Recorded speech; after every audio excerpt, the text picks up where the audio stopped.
Hi everyone, welcome to the William and Mary Branch Out information session for those interested in being spring break site leaders. My name is Meg and I am the development coordinator for the year. And we decided to record this info session as an alternative for those who couldn't make or maybe weren't comfortable attending our in-person session. We will talk a little bit more about the dates and times for that info session if you're interested, but this is just an opportunity for those to get the mandatory info session in before they send in their application. So we want to kick off our presentation by first presenting William and Mary's land acknowledgement. So this is the official statement from the college recognizing the Indigenous peoples whose lands the college is currently on today. In addition to this statement, we also wanted to recognize the work of the enslaved people who made the college possible. So without the exploitation of either of these groups, William and Mary would not have existed in the past or today.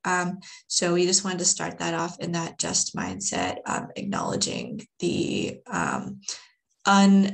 thankless labor and exploitation. We next wanted to introduce our team to you all. So our fearless leader is Melody Porter. Melody uses she, her pronouns, and she is the director of the Office of Community Engagement. We also have Nafisa. Nafisa is our site coordinator. Nafisa uses she, her pronouns, and Nafisa is in charge of working with our community partners and housing partners to ensure that our breaks go smoothly and that they're even able to happen.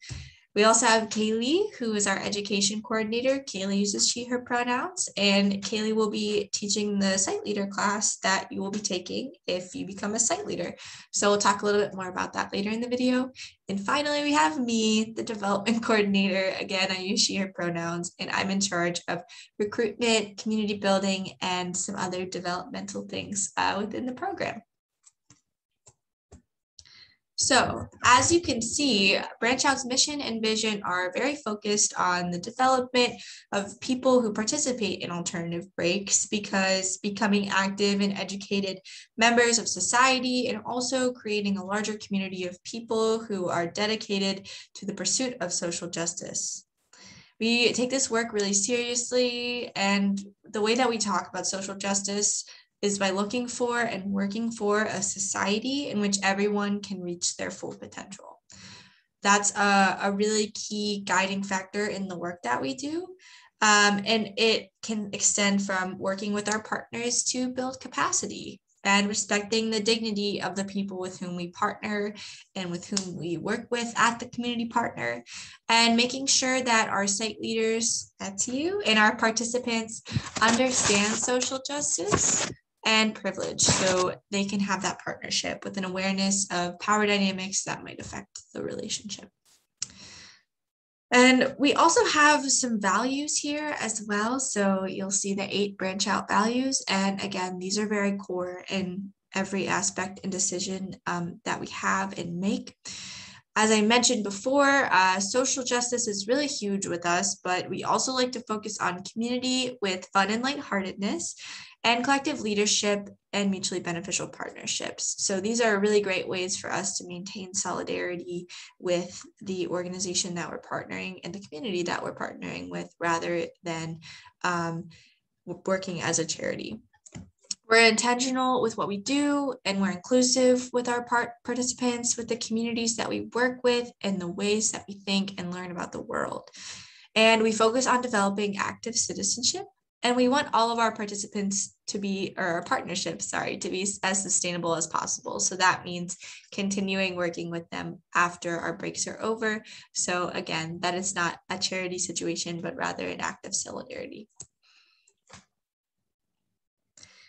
8 is our favorite number because we also have 8 components to our breaks. So the first component is orientation. So when you begin your program, you'll become acclimated to the community that you're serving in. You will understand what it's like to be a member of this community. What are the issues that face this community on a day-to-day basis? This is just kind of to get your feet a little bit wet. The second then is education. The educational component will teach you a little bit more about your social justice topic and how that topic intersects with a number of other complex factors, such as how does my social justice issue affect poverty? How does it affect racial minorities, gender minorities, or sexual orientation minorities? All of those groups and more. The third component is strong direct service. Strong service, direct service means that work that you do is tailored towards what the community needs and what they're asking for. So that's the way that we can maximize our impact, because the members of the community, not us, the outsiders, know how best to serve them. So these strong direct service. And then we got full engagement. On your break, you'll be able to expect and trust that your fellow participants and your site leader will be fully engaged the entire time. And you can count on them and rely on them for a very meaningful experience. So that full engagement encounters both being present and also keeping out other things that might keep you from not being present, or keep you from being present, sorry. The fifth component then is training. The social justice work that we're doing is tough and it's diverse, and given that, you will need very specific skills to help you tackle the issue. So we'll support you as site leaders or as coordinators. We'll educate you with training, but you as a site leader will also work on training your participants to ensure that they're prepared whenever they actually go in with your community partner and have the hard skills to make a difference.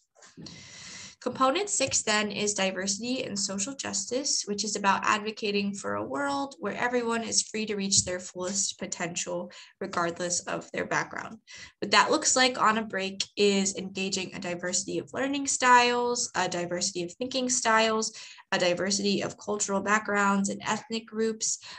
So these are not just components that we work towards achieving with our community partners, but also among our team members as well. Component 7 is reflection, which is one of my favorite parts of breaks. It sets the work that you do apart from maybe other service work by giving you the opportunity to recognize with your fellow participants or fellow site leaders what the, I'm sorry. My apologies, technological glitch, but so talking a little bit more about what are we learning, what are we experiencing, and what does that mean for me? What does it mean for my community, and what does it mean for the social justice topic? And so this is where we really encourage personal introspection and growth in connection with other individuals to ensure that the work that you're doing during the day is something that you can process and build upon and gather a greater understanding of issues. The final component to breaks is reorientation. So sometimes in service, there's a little bit of a temptation to serve once, to leave that community and never serve again. And branch out, though, we believe that it's when you incorporate your learning into your values and incorporate your service into your values that you can have a much longer term impact. And so that's the purpose of reorientation. It's to take the learning and the experiences and the relationships you developed on your break and discover how those apply to your local community, whatever that is for you. So as site leaders, these components might look a little bit different from how you present them to your participants, but you're going to be the ones that are leading each part of these components. Don't worry, we'll prepare you for that in site leader classes, but education, orientation, and training will be things that you have that happen before your break.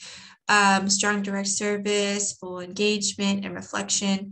Just strong direct service is really the focus during the break. Reorientation is following. It's a sustained effort. And finally, diversity and social justice, reflection, and full engagement are all things that are ongoing throughout the break. Next, we want to chat a little bit about our active citizenship continuum, which is a model that we use to look at the growth of someone who's involved in the community issues and the way that a person might understand their connection to those issues in the community at large. So before we go through the stages of the continuum might look like it's going in simply one direction, but in reality, with all of the hardships and situations that might occur in our lives, this is definitely not a linear process, and being at one point or another point has no necessary moral or shame in that. It's just simply a way to reflect on where you are and your connection to your community. So we first off have members who are just individuals who are just kind of living their lives.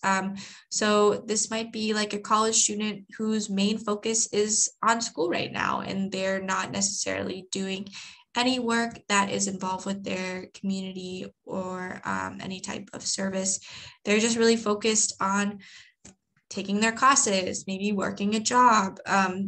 This is oftentimes individuals, again, who just do not have any connections with that community, but that doesn't necessarily mean it's because they're rejecting it.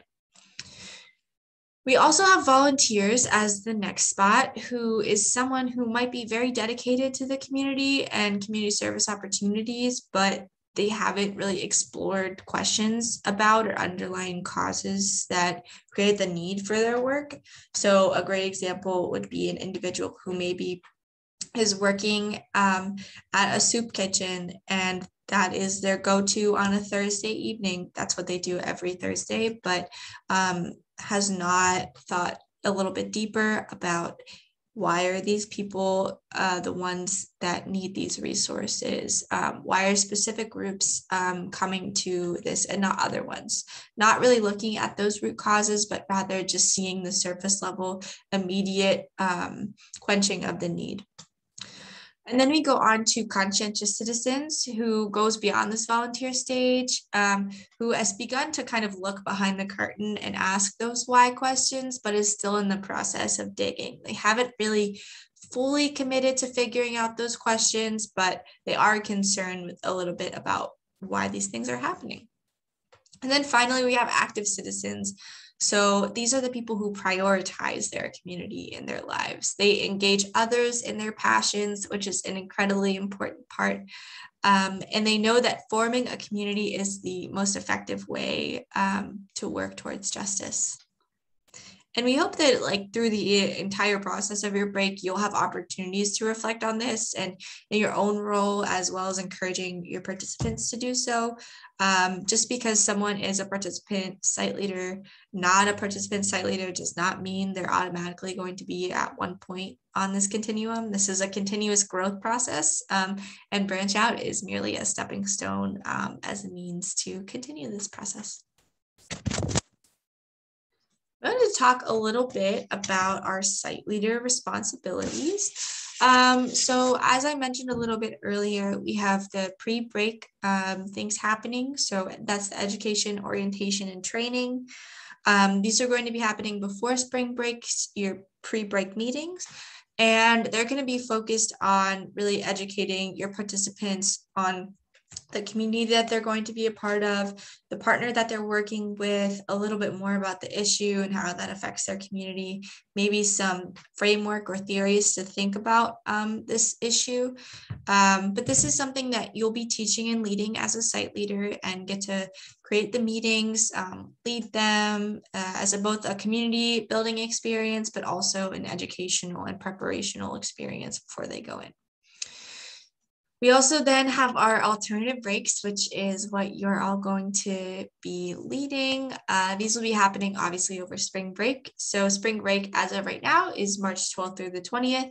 Your individual break dates might be different, not as long, but we will have those to you closer to the date, but it's best to just have that whole time blocked off. This is when you actually have your project.